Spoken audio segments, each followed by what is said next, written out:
the kitchen that refused to be modern. Progress usually arrives with applause.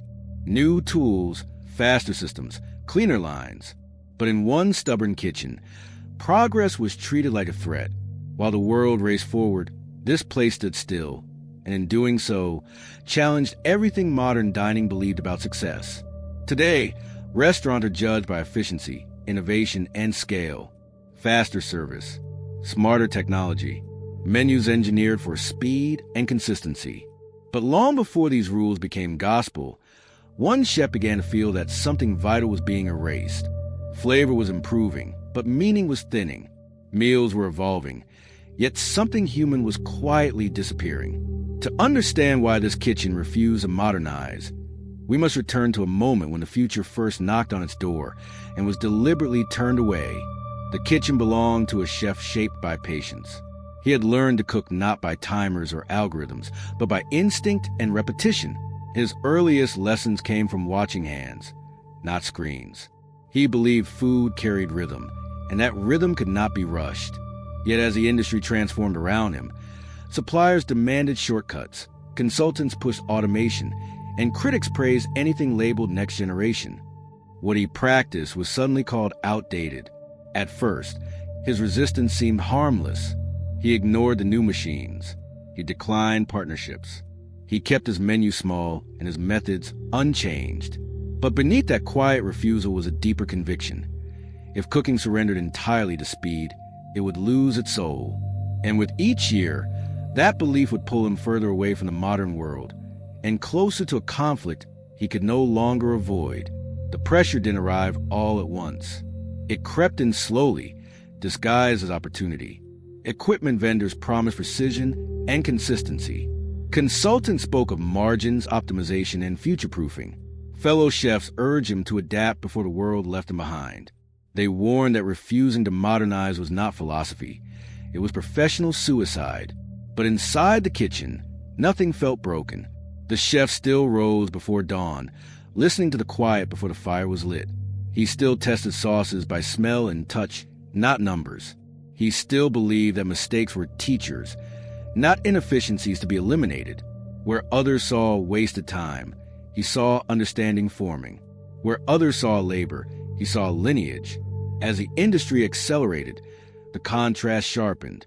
Nearby restaurants replaced cooks with machines, menus with tablets, judgment with data. Reviews praised consistency and speed. Diners posted videos celebrating spectacle more than taste.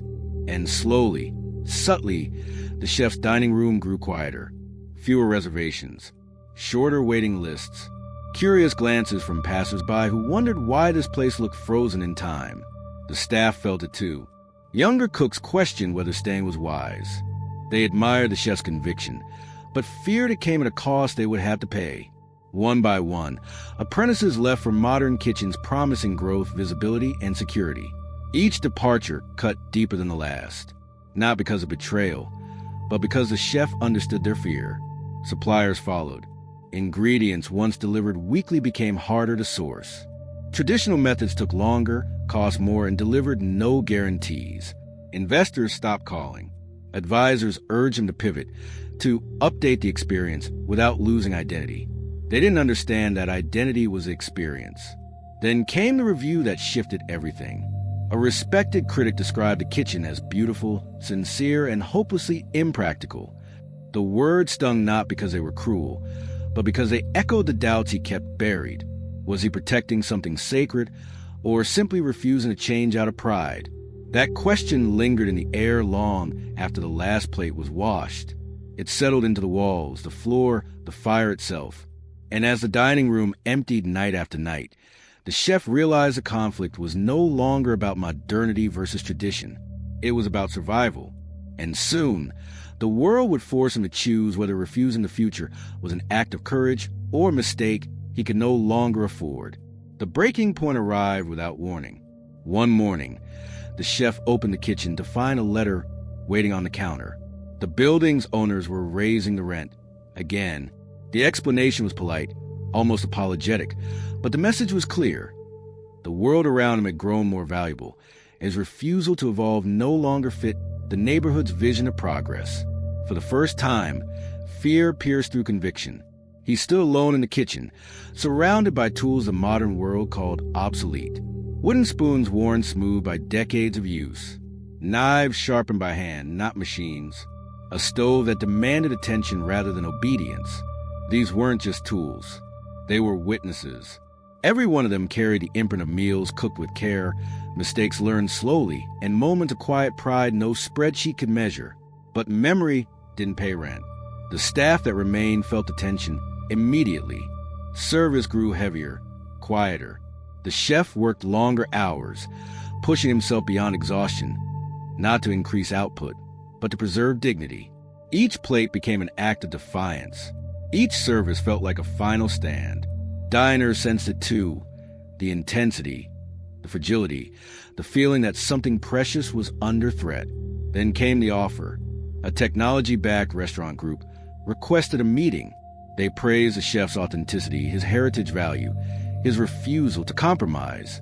Then they proposed a solution that sounded generous and terrifying all at once.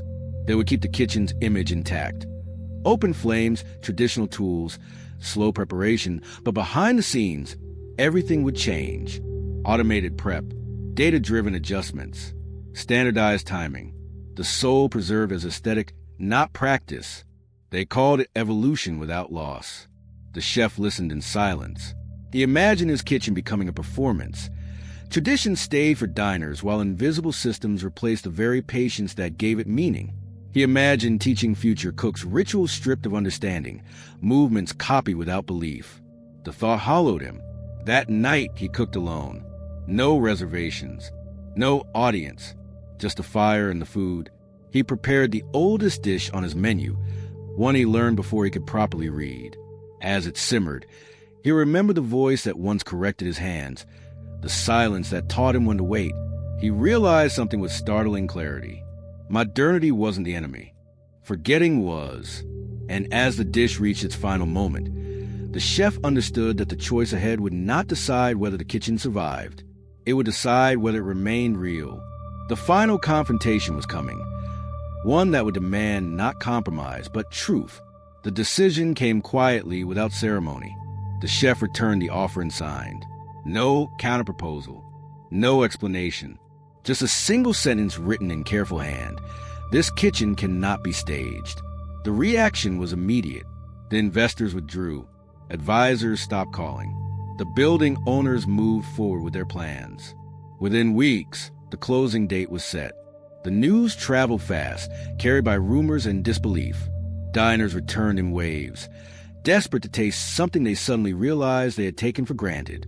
The dining room filled not with celebration, but with mourning. Yet inside the kitchen, something unexpected happened. The chef felt lighter.